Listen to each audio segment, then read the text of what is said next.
అవిశ్వాసుల హజ్ ఆటంకాలు. అయితే కొన్ని తెగలు మాత్రం మక్కా బయలుదేరడానికి బద్ధకం చేశాయి. మరికొందరైతే సాకులు చూపారు. దైవప్రవక్త, మేము ఈ ఏడు అనేక సమస్యల్లో చిక్కుకొని ఉన్నాము.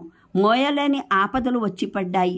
సంతానం, సిరి సంపదలు మా కాళ్లకు బంధాలు వేశాయి అంటూ రకరకాల సాకులు చెప్పారు వారు. అంతటితో వారు మౌనంగా ఉండలేదు. చూశారా ఈ పిచ్చివాళ్ళు ఏం చేయబోతున్నారో? మక్కా వెళ్ళి పర్వతాలను ఢీకొనబోతున్నారు. పుల్లులతో చెలగాటమాడబోతున్నారు. అసలు అక్కడికి పోయి ఒక్కడైనా ప్రాణాలతో తిరిగి వస్తాడా అని. ఈ విధంగా వారు తమ సమావేశాల్లో ముస్లింలను హేళన చేయడం ప్రారంభించారు. ఈ మాటలు కొందరు ముస్లిం ప్రముఖుల చెవుల్లో పడ్డాయి. హజరత్ ఉమర్ రజీ వారి మాటలు విని పళ్ళు పటపటా నూరారు. దైవప్రవక్త, ఈ దుర్మార్గుల తలల్ని నరికివేయాలి అన్నారు ఆయన ఆవేశంతో. కానీ కారుణ్యమూర్తి సల్లల్లాహు అలైహి వసల్లం అందుకు ఒప్పుకోలేదు. ప్రయాణానికి సిద్ధం కమ్మని ఆయన అనుచరులను ఆదేశించారు. ప్రయాణ సన్నాహాలు పూర్తి అయ్యాయి. దైవప్రవక్త సల్లల్లాహు అలైహి వసల్లం నగరంలో ఇబ్నే ఉమ్మె మక్తూమ్ రజీను గవర్నర్గా నియమించి హిజ్రీ శకం 6వ ఏట జిహాదా 1వ తేదీన అనుచరుల్ని తీసుకొని మదీనా నుండి బయలుదేరారు. దారిలో మరికొన్ని తెగలు వచ్చి కలిశాయి. ఆ విధంగా ఈ యాత్రికుల సంఖ్య 1400కు చేరింది. వీరంతా ఉమ్రా సంకల్పం చేసుకుని మక్కా దారి పట్టారు. దైవప్రవక్త సల్లల్లాహు అలైహి వసల్లం తన ఒంటె హుస్వాపై కూర్చొని యాత్రిక బృందానికి నాయకత్వం వహించి ముందు నడుస్తున్నారు. ఆయన వెంట ఆయన సతీమణి హజరత్ ఉమ్మే సల్మా రజీ కూడా ఉన్నారు. యాత్రికుల వెంట 70 బలిపశువులు ఉన్నాయి. ఖడ్గాలు, ధనుర్బాణాలు తప్ప ఇతరత్ర ఆయుధాలు ఏమీ లేవు. ఖడ్గాలు కూడా వరల్లో ఉన్నాయి. దైవప్రవక్త సల్లల్లాహు అలైహి వసల్లం నగరం బయటికి వచ్చి దైవాన్ని ఇలా ప్రార్థించారు. దేవా, నీవే మా ప్రయాణ సహచరుడివి, నీవే మా భార్యా పిల్లల రక్షకుడివి. దేవా, ప్రయాణ కాఠిన్యాల బారి నుండి మేము తిరిగి వచ్చి మా భార్యా పిల్లల్ని దుస్థితిలో చూడటం అనే ఆపద నుండి నేను నీ శరణు కోరుతున్నాను. దేవా, మా కోసం మా ప్రయాణాన్ని సులభతరం చెయ్యి. ఆ తర్వాత దైవప్రవక్త సల్లల్లాహు అలైహి వసల్లం అక్కడి నుంచి బయలుదేరారు. అలా ప్రయాణించి ఉస్ఫాన్ అనే ప్రాంతానికి చేరుకుని ఆగిపోయారు. అనుచరులు కూడా ఆగిపోయి గుడారాలు వేసుకున్నారు. గుంజలు పాతి పశువుల్ని కట్టివేశారు. పొయ్యిలు రాజేసి అన్నం ఉడకబెట్టడం ప్రారంభించారు. కొందరు ప్రయాణ బడలికతో నడుం వాల్చారు. అటు మక్కాలో ఖురేషీయులకు దైవప్రవక్త సల్లల్లాహు అలైహి వసల్లం మక్కా వస్తున్నారని తెలిసింది. ఇంకేముంది, వారి గుండెలు పగిలినంత పనయింది. తమతో యుద్ధాలు చేసిన ముహమ్మద్ సల్లల్లాహు అలైహి వసల్లం మళ్ళీ మక్కా ముఖం చూస్తాడనుకోలేదు వారు. కానీ ఇప్పుడెలా? వారికి సావకాశంగా ఆలోచించి తగిన పథకం రూపొందించుకునేంత వ్యవధి కూడా లేదు. అయితే సైనికుల్ని మాత్రం ఆదరాబాదరగా సమీకరించుకున్నారు. సైన్యాధికారులుగా ఖాలిద్, ఇక్రమాలు నియమితులయ్యారు. వీరిద్దరూ మక్కా దారిలో ఓ చోట ముస్లింల కోసం మాటు కాచి కూర్చున్నారు. మక్కాలో ఖురేషులు ఏం సన్నాహాలు చేస్తున్నారో ఉస్ఫాన్లో విడిది చేసిన ముస్లింలకు తెలియదు. వారు ఉస్ఫాన్లో ఉండగానే దూరాన దుమ్ము రేగుతూ కనిపించింది. ఎవరో వ్యక్తి వేగంగా ఇటువైపు వస్తున్నాడు. అతను మక్కా నుండి వస్తున్నాడు కనుక అక్కడి వార్తలు ఏమైనా చెబుతాడేమోనని అందరూ అతని వైపే చూడసాగారు. కాసేపటికి ఆ వ్యక్తి ముస్లింల దగ్గరికి వచ్చాడు. అతను బనీ ఖుజా తెగకు చెందిన మనిషి. పేరు బిషర్ బిన్ సుఫ్యాన్. బనీ ఖుజా తెగ ముస్లింల మిత్రపక్షం. బిషర్ కూడా ముస్లింల సానుభూతిపరుడే. అందువల్ల అతను ఖురేషీలను గురించి నిజమైన సమాచారమే చెబుతాడని దైవప్రవక్త సల్లల్లాహు అలైహి వసల్లం పూర్తిగా నమ్మకం ఉంది. ప్రవక్త సల్లల్లాహు అలైహి వసల్లంకు పూర్తి నమ్మకం ఉంది.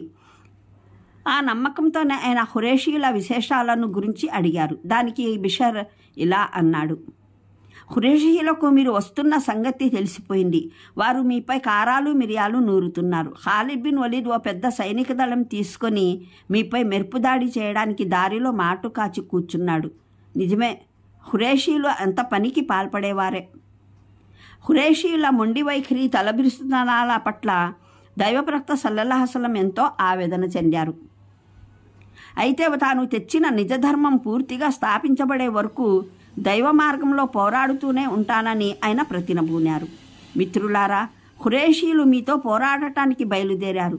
మన ప్రయాణం ఆదారినే కొనసాగితే మనం వారితో ఢీకొనక తప్పదు. అప్పుడు ఘోర రక్తపాతం తప్పదు. ఇది నాకు ఇష్టం లేదు. కనుక ఈ మార్గం తప్పించి వేరే మార్గాన తీసుకుని పోయేవారు ఎవరైనా ఉన్నారా మీలో? అడిగారు ఆయన అనుచరుల్ని ఉద్దేశించి. దైవ ప్రవక్త, నేను తీసుకువెళ్తాను వేరే మార్గం గుండా అన్నాడు ఒకతను. అయితే నువ్వు ముందు నడు, మేము నీ వెనకాల నడుస్తాం అన్నారు దైవ ప్రవక్త. ఆ వ్యక్తి దైవ ప్రవక్త సల్లల్లాహు అలైహి వసల్లం అంటే ముక్కుతాడు పట్టుకొని ముందుకు దారి తీశాడు. ఇది కొండలు, పెద్ద పెద్ద ఇసుక తిన్నెలతో కూడిన భయంకరమైన దారి. మొత్తానికి ఎలాగో ప్రయాణం సాగించి ముస్లింలు మక్కా నుండి దాదాపు 20 మైళ్ళ దూరంలో ఉన్న హుదైబియా ప్రాంతానికి చేరుకున్నారు. హుదైబియా చేరుకోగానే దైవ ప్రవక్త సల్లల్లాహు అలైహి వసల్లం ఒంటె చతికిలబడింది. దాన్ని లేపడానికి ఎంత ప్రయత్నించినా సాధ్యపడలేదు. ఒంటె ఇలా చతికిలబడి లేవకుండా మొరాయించడంలో ఏదో నిగూఢ రహస్యం ఉండవచ్చని భావించారు దైవ ప్రవక్త సల్లల్లాహు అలైహి వసల్లం. అందువల్ల అక్కడే గుడారాలు వేసి ఆగిపోమ్మని ఆయన అనుచరుల్ని ఆదేశించారు. ఆ వింత చూసి అనుచరులకు అమితమైన ఆశ్చర్యం వేసింది. పైగా తాము విన్న శుభవార్త ఏమిటి? ఇప్పుడు దాదాపు మక్కా దరిదాపులోకి వచ్చి అర్ధాంతరంగా ఇక్కడ దిగబడిపోవడమేమిటి అన్న ఆలోచనలతో వారు కాస్త నిరుత్సాహానికి గురయ్యారు. అయితే వారు నిరాశ మాత్రం చెందలేదు. నమాజు వేళ అయ్యింది. కానీ ఉజూ చేయడానికి ఆ ప్రాంతంలో నీళ్లే లేవు. తెచ్చుకున్న నీళ్లు అయిపోయాయి. ఇప్పుడేం చేయాలి? ఆ విషయాన్నే అనుచరులు దైవప్రవక్త సల్లల్లాహు అలైహి వసల్లంని అడిగారు. దైవప్రవక్త సల్లల్లాహు అలైహి వసల్లం దగ్గరున్న కూజాలో కూడా కొంచెం మాత్రమే నీళ్లున్నాయి. అప్పుడు ఆయన ఆ కూజా మూతిపై చేతివేళ్లు పెట్టారు. వెంటనే ఆయన రేళ్ల కొనల నుంచి నీటి ధారలు పొంగి వచ్చాయి. దాంతో అనుచరులు పరమ సంతోషంతో తమకు కావలసినన్ని నీళ్లు వాడుకోవడమే కాకుండా తమ తోలుతిత్తుల్ని కూడా నింపుకున్నారు. ఇలా మహాప్రవక్త ముహమ్మద్ సల్లల్లాహు అలైహి వసల్లం శుభహస్తాల రేళ్ల కొనల నుండి పొంగి వచ్చిన నీటితో 1400 మంది అనుచరులు ప్రయోజనం పొందారు. ఒంటెలు, మేకలు కూడా ఆ నీటిని తనివి తీరా త్రాగాయి. ఇలా కొన్నాళ్లు గడిచాయి. ఆ తర్వాత తోలుతిత్తుల్లో నీళ్లు నింపుకున్న నీళ్లు కూడా అయిపోయి తిరిగి నీటి కొరత ఏర్పడింది. అప్పుడు అనుచరులు మళ్ళీ దైవప్రవక్త సల్లల్లాహు అలైహి వసల్లం దృష్టికి ఈ సమస్యను తీసుకువెళ్లారు. ఆ ప్రదేశంలో హుదైబియా పేరుతో ఒక బావి ఉంది, కానీ అందులో నీరు మాత్రం లేదు. అప్పుడు దైవప్రవక్త సల్లల్లాహు అలైహి వసల్లం ఆ బావి దగ్గరికి వెళ్ళారు. ఆయన తన అంబుల పొది నుండి ఒక బాణం తీసి దాన్ని బావిలో పడవేయమని చెప్పి హజరత్ బరా బిన్ ఆజిబ్ రజియల్లాహుకు అందజేశారు. బరా బిన్ ఆజిబ్ రజి ఆ బాణం తీసుకుని పోయి బావిలో పడవేశారు. దాంతో బావిలో ఒక్కసారిగా నీటి ఊట పెళ్ళుబికింది. చూస్తూ ఉండగానే ఆ నీటి ఊట ఉప్పొంగి కొన్ని క్షణాల్లోనే బావి నీళ్లతో నిండిపోయింది. ముస్లింలు సంతోషంతో ఆ నీటిని తనివి తీరా త్రాగి స్నానాదులు ముగించుకున్నారు.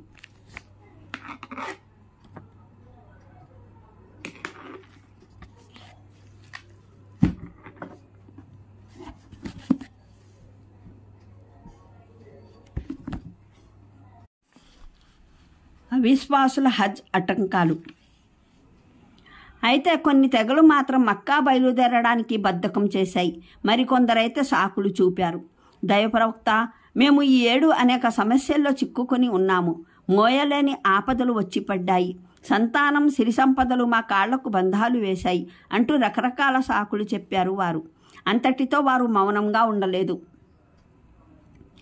చూశారా ఈ పిచ్చివాళ్లు ఏం చేయబోతున్నారో? మక్కా వెళ్ళి పర్వతాలను ఢీకొనబోతున్నారు. పుల్లులతో చెలగాటమాడబోతున్నారు. అసలు అక్కడికి పోయి ఒక్కడైనా ప్రాణాలతో తిరిగి వస్తాడా అని. ఈ విధంగా వారు తమ సమావేశాల్లో ముస్లింలను హేళన చేయడం ప్రారంభించారు. ఈ మాటలు కొందరు ముస్లిం ప్రముఖుల చెవుల్లో పడ్డాయి. హజరత్ ఉమర్ రజీ వారి మాటలు విని పళ్ళు పటపటా నూరారు. దైవప్రవక్త, ఈ దుర్మార్గుల తలల్ని నరికివేయాలి అన్నారు ఆయన ఆవేశంతో. కానీ కారుణ్యమూర్తి సల్లల్లాహు అలైహి వసల్లం అందుకు ఒప్పుకోలేదు. ప్రయాణానికి సిద్ధం కమ్మని ఆయన అనుచరులను ఆదేశించారు. ప్రయాణ సన్నాహాలు పూర్తి అయ్యాయి. దైవప్రవక్త సల్లల్లాహు అలైహి వసల్లం నగరంలో ఇబ్నే ఉమ్మె మక్తూమ్ రజీను గవర్నర్గా నియమించి హిజ్రీ శకం 6వ ఏట జిహాదా 1వ తేదీన అనుచరుల్ని తీసుకొని మదీనా నుండి బయలుదేరారు. దారిలో మరికొన్ని తెగలు వచ్చి కలిశాయి. ఆ విధంగా ఈ యాత్రికుల సంఖ్య 1400కు చేరింది. వీరంతా ఉమ్రా సంకల్పం చేసుకుని మక్కా దారి పట్టారు. దైవప్రవక్త సల్లల్లాహు అలైహి వసల్లం తన ఒంటె హుస్వాపై కూర్చొని యాత్రిక బృందానికి నాయకత్వం వహించి ముందు నడుస్తున్నారు. ఆయన వెంట ఆయన సతీమణి హజరత్ ఉమ్మె సల్మా రజీ కూడా ఉన్నారు. యాత్రికుల వెంట 70 బలిపశువులు ఉన్నాయి. ఖడ్గాలు, ధనుర్బాణాలు తప్ప ఇతరత్ర ఆయుధాలు ఏమీ లేవు. ఖడ్గాలు కూడా వరల్లో ఉన్నాయి. దైవప్రవక్త సల్లల్లాహు అలైహి వసల్లం నగరం బయటికి వచ్చి దైవాన్ని ఇలా ప్రార్థించారు: దేవా, నీవే మా ప్రయాణ సహచరుడివి, నీవే మా భార్యాపిల్లల రక్షకుడివి. దేవా, ప్రయాణ కాఠిన్యాల బారి నుండి మేము తిరిగి వచ్చి